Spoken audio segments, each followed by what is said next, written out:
everyone, and welcome to the Kreactivators. I'm your host, Kathleen Johnson. This is where creativity meets activism, and we talk about social justice issues. We'll talk to everybody from painters, dancers, actors, and people really doing social justice work out there in the field, as well as academics and politicians. I hope you enjoy the many discussions we're going to have, and let's get started.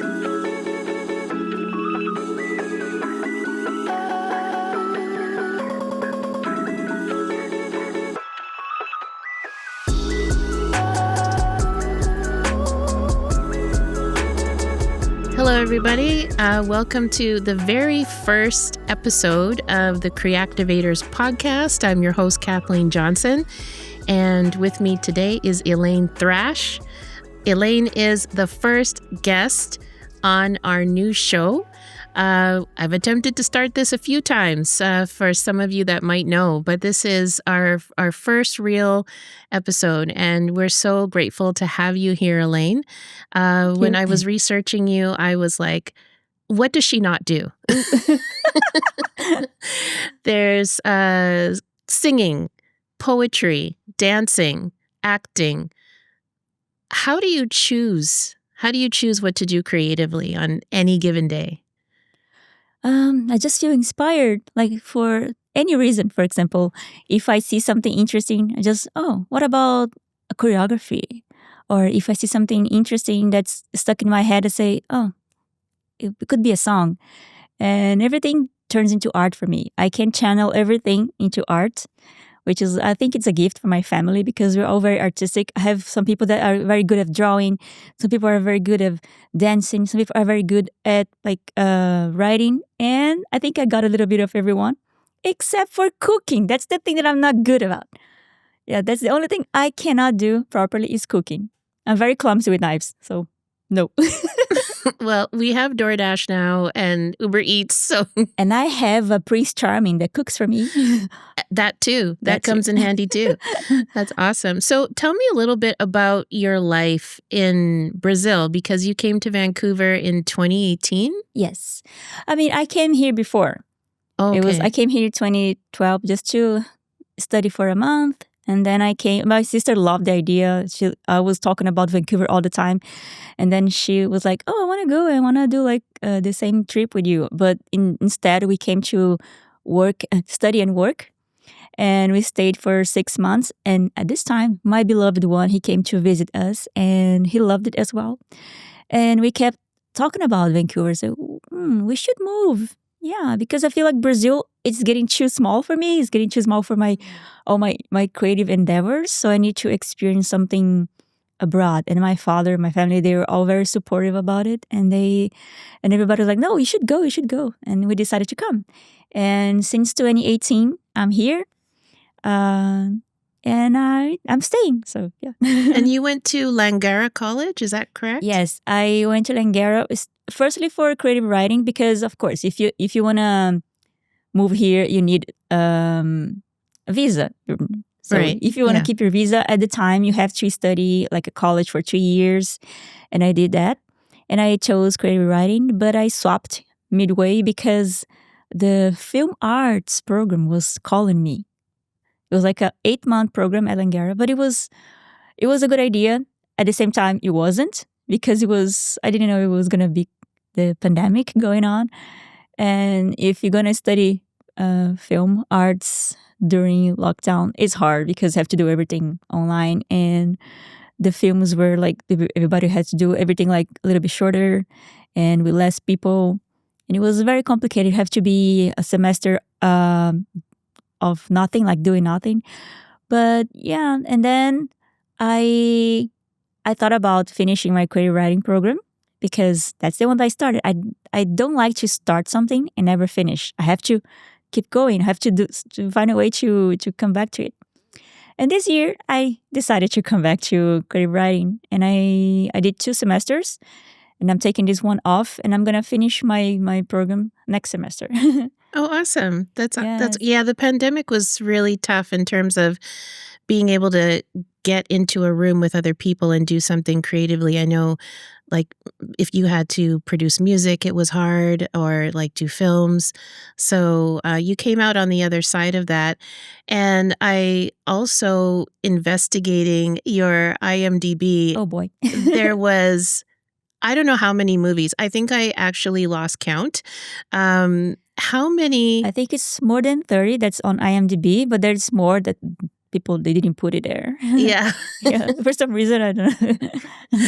I mean, were some of those projects, were they done in Brazil and then when you moved to Vancouver, or has all that been done in the time that you've been in Vancouver? I think half and half. Yeah. I Yeah. think half of the projects, most of the projects are from here now. Because I feel like the projects that I started like way before in Brazil, they're not all there. But Oh, okay. yeah. Yeah. I have to talk to come back and say, hey, remember that project we did? Just throw it in IMDb. That would be nice. So why Vancouver and not Hollywood? I think that's because I came here, as I mentioned, to study in 2012. And I just enjoyed everything here. The vibes. When I walk around, even if today I was just walking all the way here to this area that I'm not used to walk, and I say, I felt something like, oh my gosh, yes, that's why I'm here. I don't know, that's something in the air. I don't know. I can totally relate to that. I'm from Calgary originally and lived many years in Toronto on and off. And the air out here is so fresh. Yeah. It's just something about Vancouver that it's a big city, it's busy, but there's an easy vibe to it. Yes. Yeah, it feels very natural and just the natural beauty alone. Yes. Yeah. I feel somehow connected here, like to the energy, like those buildings. They have the different architecture. Everything calls me somehow. And then I've been called 3 times. I came in 2012 and then 2014 with my sister and 2018 with my beloved one. I love the way you called him your beloved one. It's I used so to call him cute. my gentleman. And I say, oh, can I bring my gentleman with me? Because he's a Prince Charming, yes. That's awesome. And so it's you and your guy and your sister. Any other family here, or? No, my sister, we came in 2014 just for 6 months, but Okay. she's back there.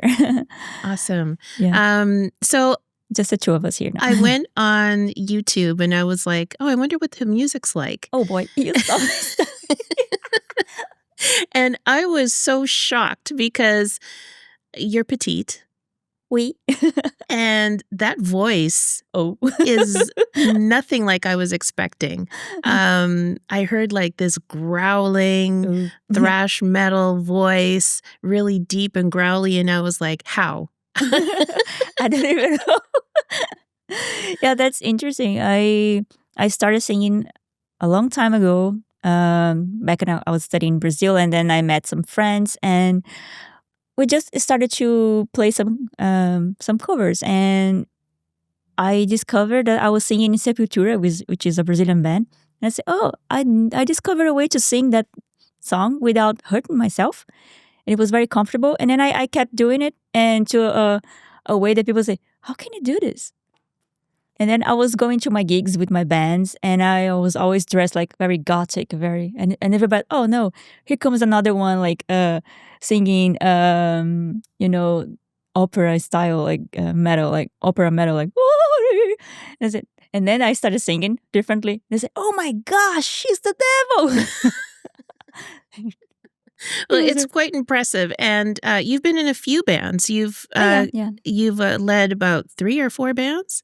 Yeah, I started the first one with my friends back then. It was the name was Anger, and it was a good moment for me to explore all my creativity in terms of singing and creating lyrics, like writing songs and expelling my demons. That's what I would say, because I was feeling so powerful while I was singing, and also I was feeling so good about myself. It was just like finishing therapy. You just sing everything that's inside of you in a very controlled way. Of course, not gonna overuse your voice, and then I feel so good. It was amazing to go through this moment. And then, of course, in Brazil, it's very hard to keep a job and keep all their interests, like especially artistic interests, and keep the same and keep a hobby, I would say, as a band. And then everybody has, oh, I'm too busy working. Oh, I'm too busy with family. Oh, something happened. I have to step away. And then the band dissolves, of course. And then after a while, oh, we find a different group of people and you want to play some music together. And then another band, wow, amazing. And then after a while, something happens, everybody goes different directions. I feel like I was the busiest one because I was always touring with theater because I was going from one city to another in several states in Brazil. And it was kind of hard to come back and, oh, let's practice, let's do something. And I noticed that, oh, I think I'm taking the time that the band could be doing something productive, but they are waiting for me because I'm traveling. So yeah. And, everybody goes in different ways. But I mean, I'm very, very happy that I had a chance to play with those guys like for a long time. And I would love to have a band here in Vancouver as well. But it's the same thing. It's kind of hard to find. Yeah, I mean, I totally can relate to that band breaking up thing. Because when I was younger, I fronted a hip hop band and we were like a full band. We even had somebody doing like percussion and drums and bass and everything. And same thing. We got into, I think the guys got into an argument and it disbanded right before we were going to open for a big R&B act. Oh, no. So that was that. It wasn't meant to be. Yeah. And then my parents were like, you have to go to university. Like, oh, yeah. You're not finding yourself. You're not doing this. You need to go to university. And so I listened. And now I'm glad I did, but it was hard to get through school because I kept wanting to quit and pursue art and creativity and music. And I was like, you don't understand me. Went through that whole phase. But you said your parents were supportive. All the time. Because I was a very hyperactive kid. I had to be doing things all the time. If I was feeling too much pressure for something, I have to draw. And then there's no paper. My mom was removing the calendar from the wall and turning over just so I could draw. Because I have to draw because I was drawing on the walls. Because I have to express myself. So first it was drawing, the first thing that I was able to express myself with when I was a child. And then it was basically stuff like this. And then I discovered dance. Because at school I have to go to dance classes and also participate in the event that was at the end of the term. So I have to do some dancing. But no, it's not exactly what I wanted because the ballet for kids is very slow. And I need something different. I need something that is gonna make me, because I always had too much energy. I still do. I'm trying to control myself not to be dancing and moving around here because I am that kind of person. And also singing. Singing was the most controlled way for me to express myself. All this anger that's inside, all these ideas, this excess of energy. Through music, I was able to express myself better in another level of my life. And also acting. I feel so, so good on stage. And after I finish, everybody's like, oh my gosh, I'm so tired. I say, no, I'm pumped. I need more. I can go to sleep. Happy. The job is done. Well, from what I've seen, you look really natural on screen. Oh, thanks. And it looks like you are experienced. I saw the reel that you have and different clips. Horror is... horror a genre that you really like to work in? Yes, it's funny because I don't feel anything watching horror, but I love acting on horror films because I think that's the first one that I started, and everybody was, oh, she's good at this, so they started putting me to work on horror all the time, especially because they say, oh, you have these big eyes. You look like you're gonna suffer, and you have like this vibe, and also look like a child, and it could be very creepy. Like I can play both sides, and people are like, yeah. Yeah, I could see that. It's funny, very funny. I mean, I have so much fun, and I don't chase those things. They just basically appear in front of me, and I say, okay, it's mine.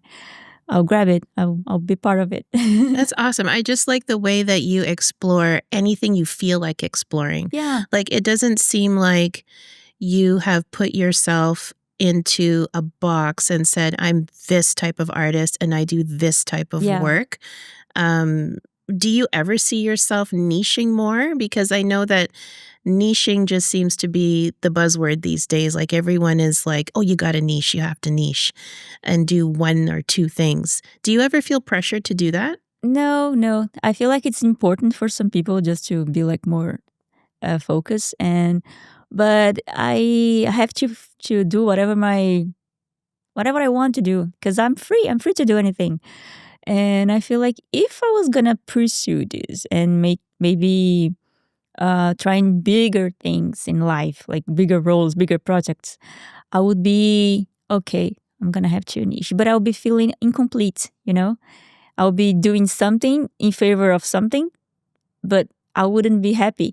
So I feel like, because I'm not a chaser, I also don't chase fame. I don't chase glory. I don't chase like people like recognizing me, acknowledging me. I don't chase fans, something like that. I don't chase success, I would say, but because I see my life. I mean, yeah, I've been successful my whole life because I'm here, I'm alive, I'm I have a purpose, and I'm happy with things the way they are. Even the bad things that happen, they teach me something, and I use those things. I channel those things in art. That's why I wrote 2 books. The first one is about poetry. By the time I was going through major depression, because like I wasn't able to control my emotions when I was very young, and of course exploded in a major thing like major depression. But art, like every kind of art, I was doing like arts craft, drawing, writing, even theater, and everything helped me so much that okay. And I decided to write my feelings. And if you look at my book, the first one, it has like an interesting transition from the crucial moment of the hard depression until there's acceptance, and it's okay, I think life is better now. I think it is what it is. And I have a friend that lots of people bought the book, and they were like, oh my gosh, I was opening the book in any page, and the poetry was like speaking to me. And some people are like, oh, I can relate to that. I can relate to that. Because they say, oh, it's kind of like a universal book that you wrote, because everybody goes through the same things and we can relate to that. So, you see, it's not mine anymore. That's why I'm happy that I published the book. Otherwise, it was going to be in my computer forever. And then I had the idea of publishing just because I wanted to. And it was good because it was serving other people.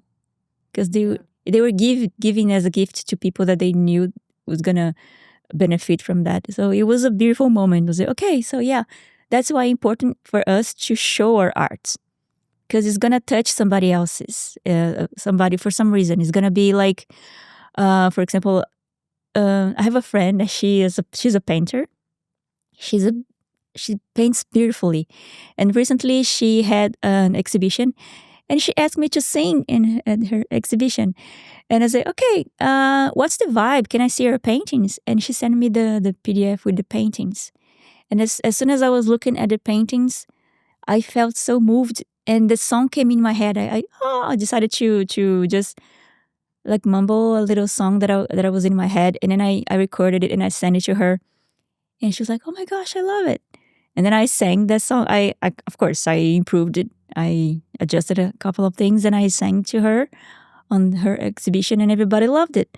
So it was important for me to see her art because it moved me in a way that, oh my gosh, it made me feel better about myself, because I was in a funk period of time, like going like, oh, nothing's going on.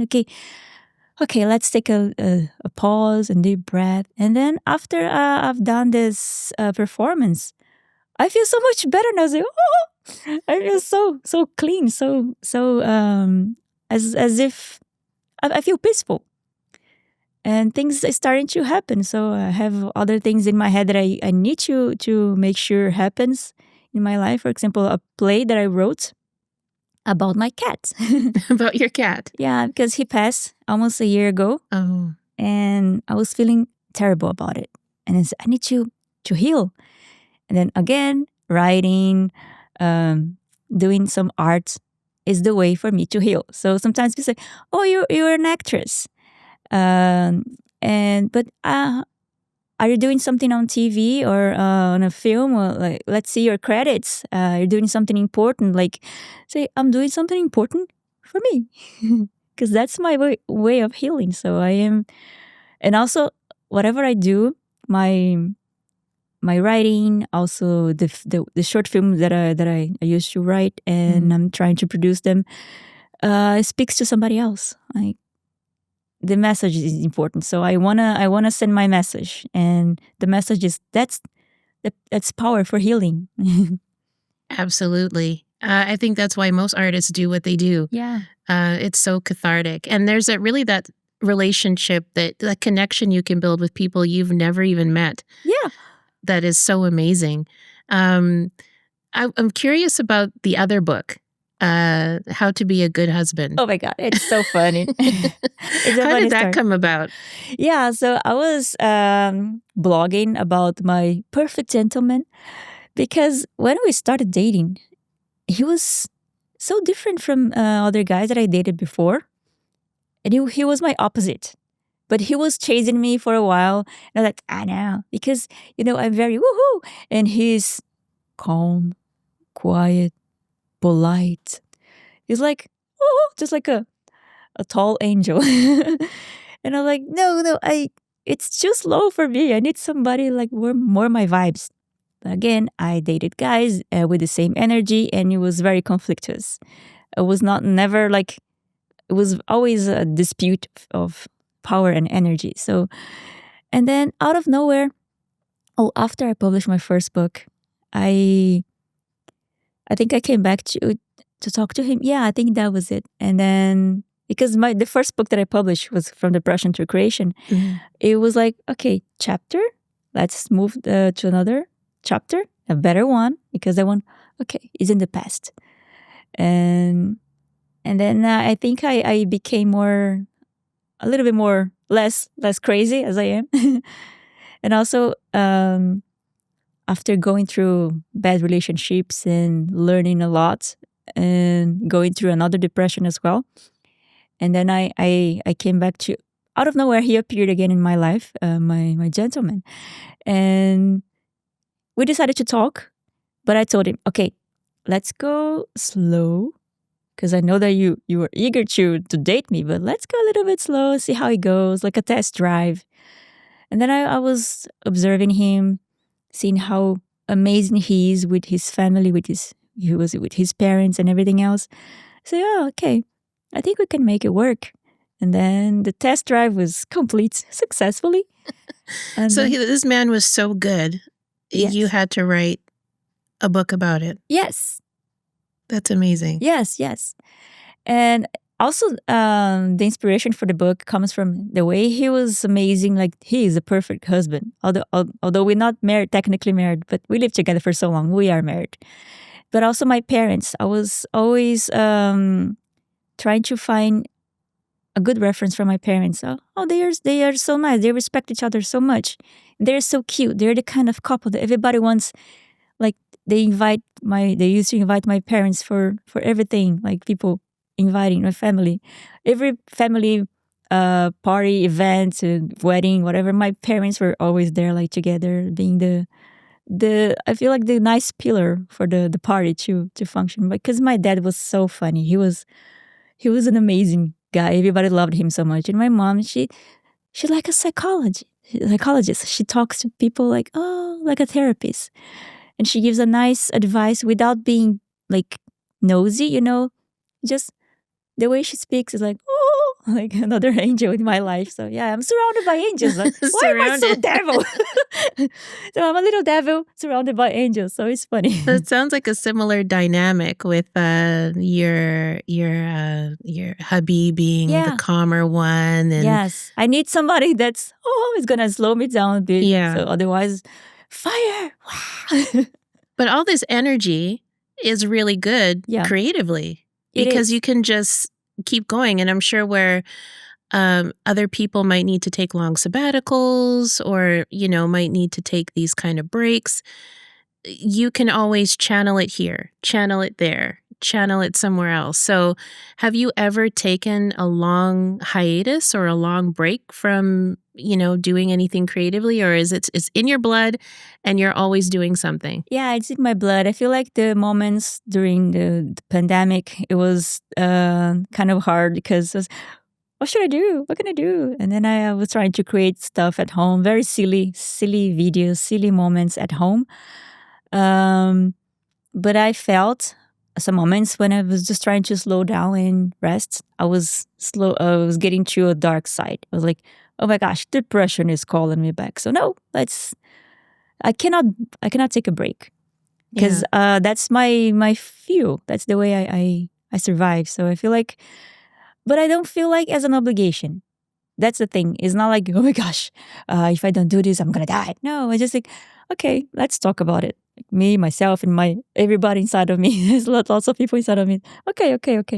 And I get to a point I say, let's try. If it doesn't work, let's move to a different thing. Or just try to be creative. Like, for example, I was saying that everything I see or every situation that I've been through, maybe I'm not even thinking about being creative. I don't feel like, oh my gosh, time to be creative. No, it's just like, oh, that could be something. And I write it down. I was working at my job at the Playhouse. I was an usher. And there was a 2-hour concert of a pianist playing. And then when I see, oh my gosh, there's going to be a pianist playing for 2 hours, I'm going to fall asleep here in the dark. But no, the guy was playing with how his body was like he was part of the piano. Say, oh my gosh, what is the piano? What is the guy? There, one simple thing. And then I was in the dark with my pen and paper taking like blurred notes, like bullet points about a short film idea that I decided to write that has nothing to do like specifically. There is a moment with the pianist, but it's also about bucket lists. So there's a character that she wants to play some instrument in her life because it's part of her bucket list, and something happens to her. And then I was literally tripping during the concert. The guy was playing. I was like, oh, la, da, da, da. I was writing down my ideas, and then I after the show ended, I was like, oh my gosh, am I able to read what I wrote? So, okay, yes. And then I just transferred to a better shape, and I'm trying to develop the idea a little bit better in the future because it has some things that I think and I see as potentially stories or something. They have power, and I just need to know how to handle the power. Otherwise, it's just gonna be holding too much sand and letting it escape through your fingers. So I have to be careful with how I hold, because power is like fragile sometimes. That's a bunch of sand that you're trying to hold. Okay, just transfer this over here. So, oh no. Yeah.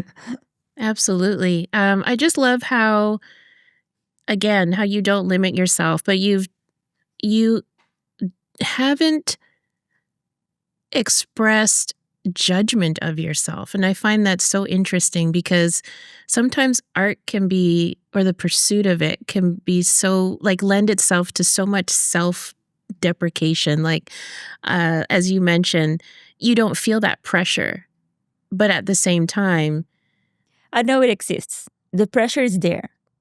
Sometimes I try to ignore it because sometimes I'm not even thinking about it.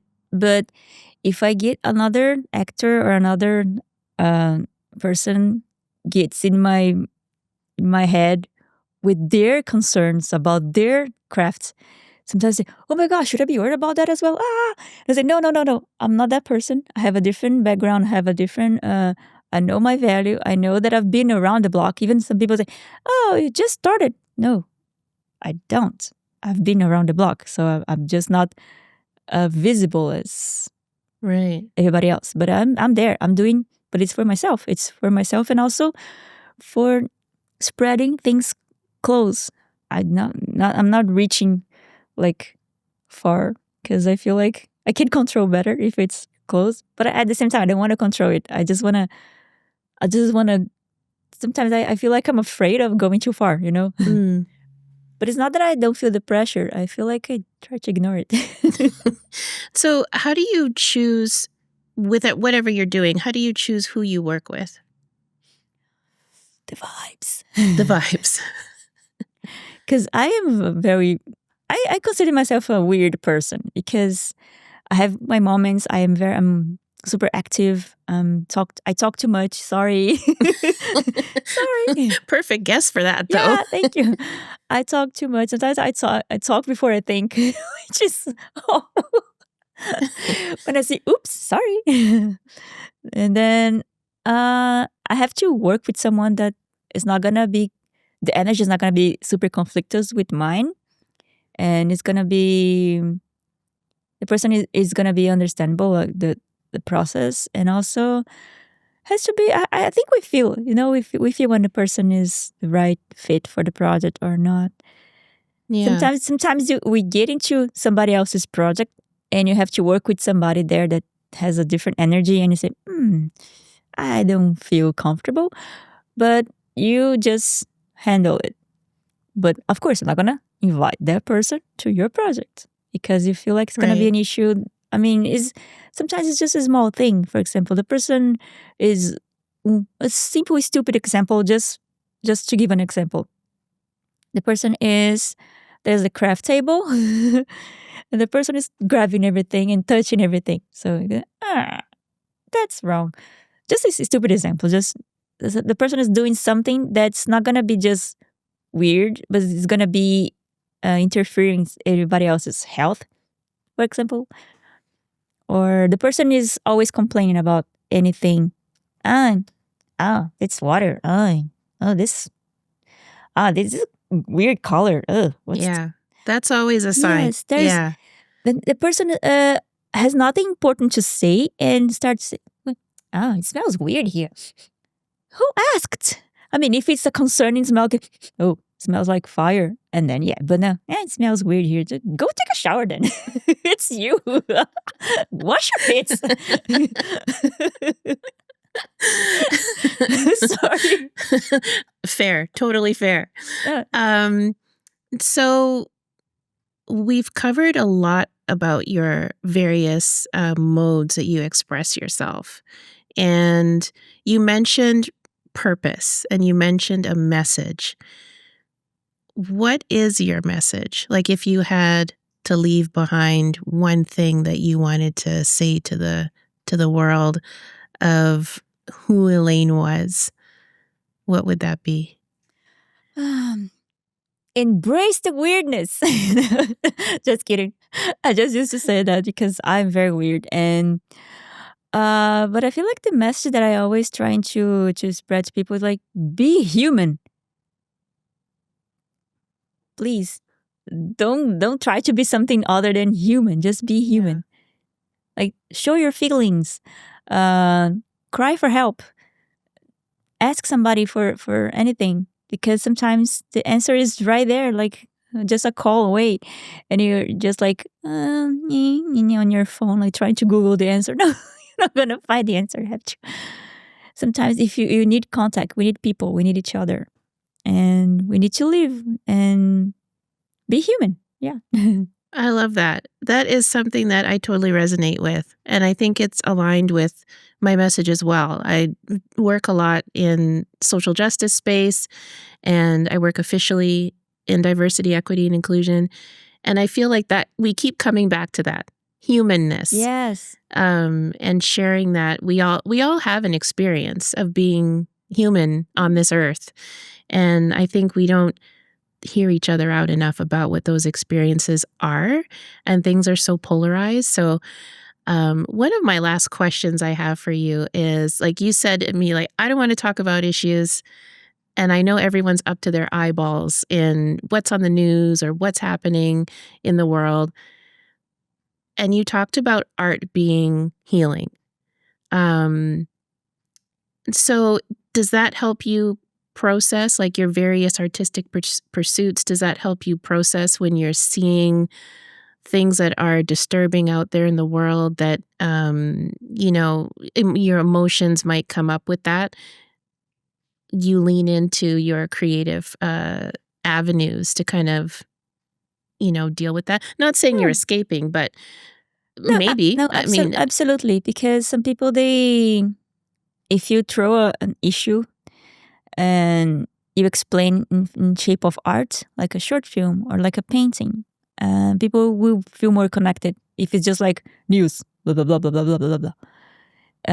I feel like helps a lot to process better what's going on. And also, I used to write a lot of poetry about when I was like just watching the news on TV, and it was like any situation, like an accident or some not very political. I was always like a little bit away from political stuff, but always like some very weird happened, an accident or a murder or whatever. And I was writing a poetry about it, a little poem about it, just to make people understand, that this is an issue and see what's happening.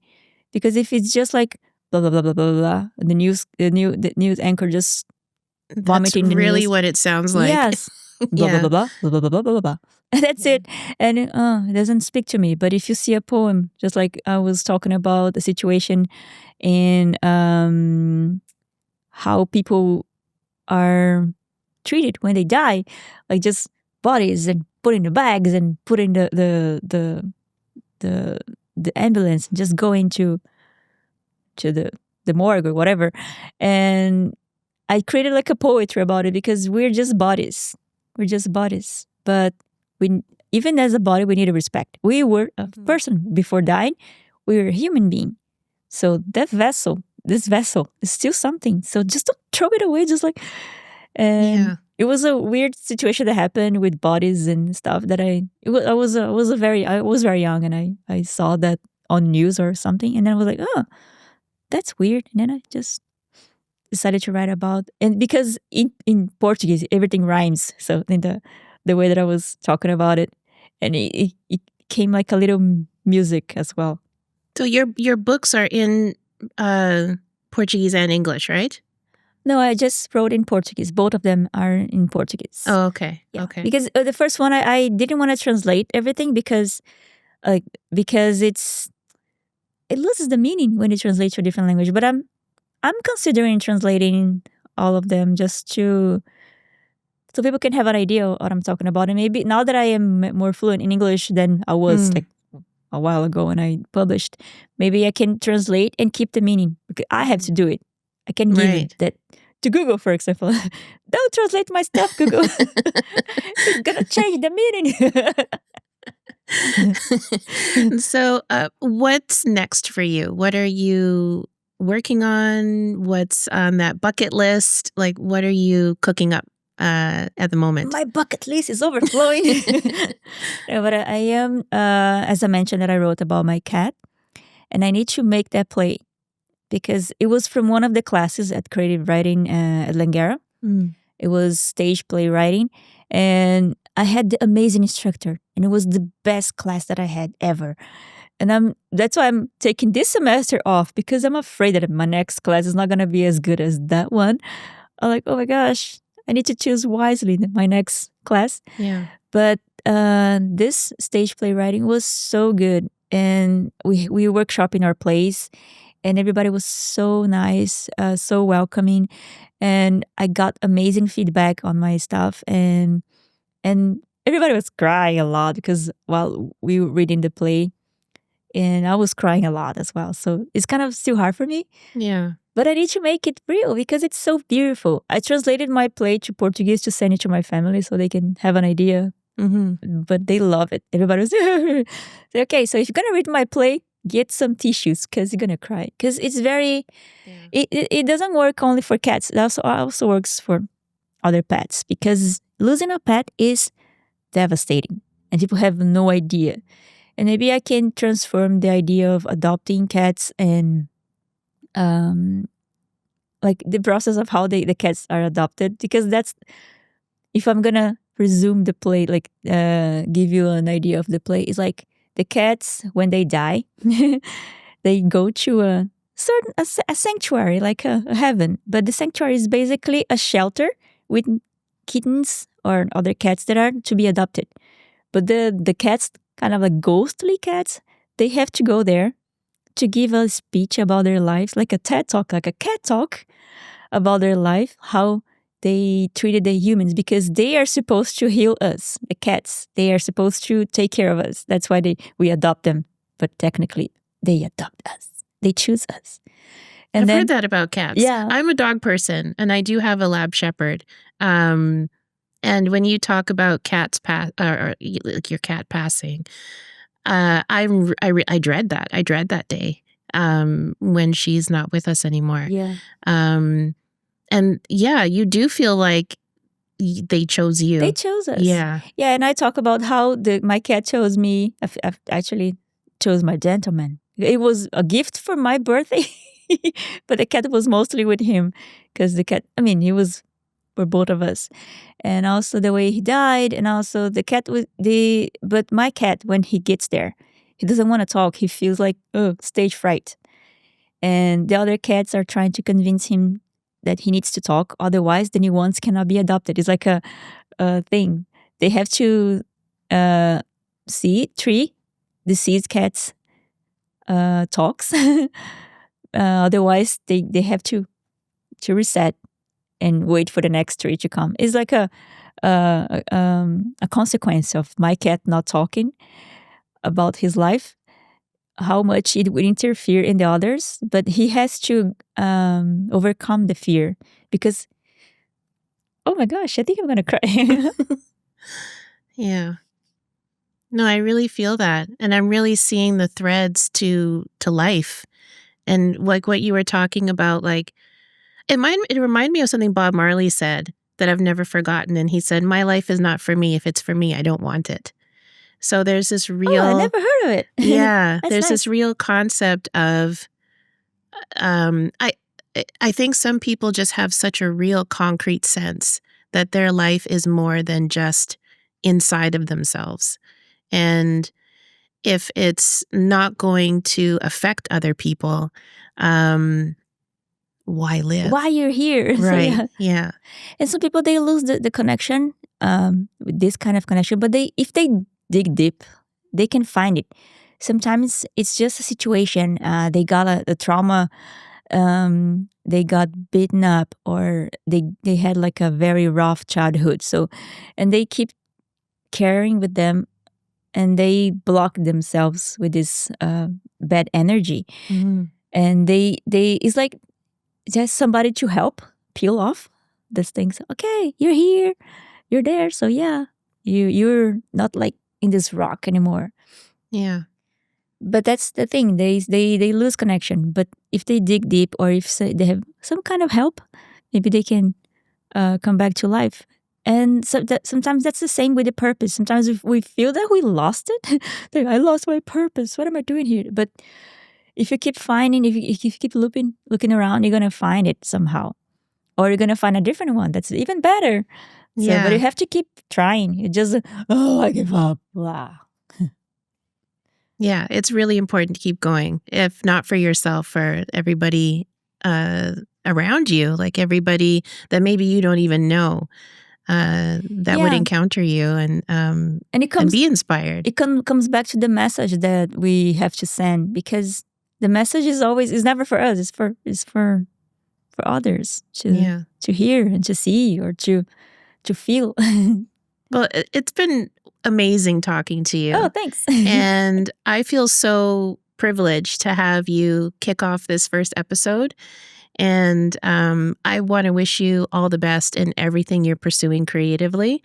And please keep me in the loop about the play. Of course. That would be amazing if it ever, I'm sure you say you finish things. So I'm 100% sure this play is happening. Yes. And I'd love to be kept in the loop.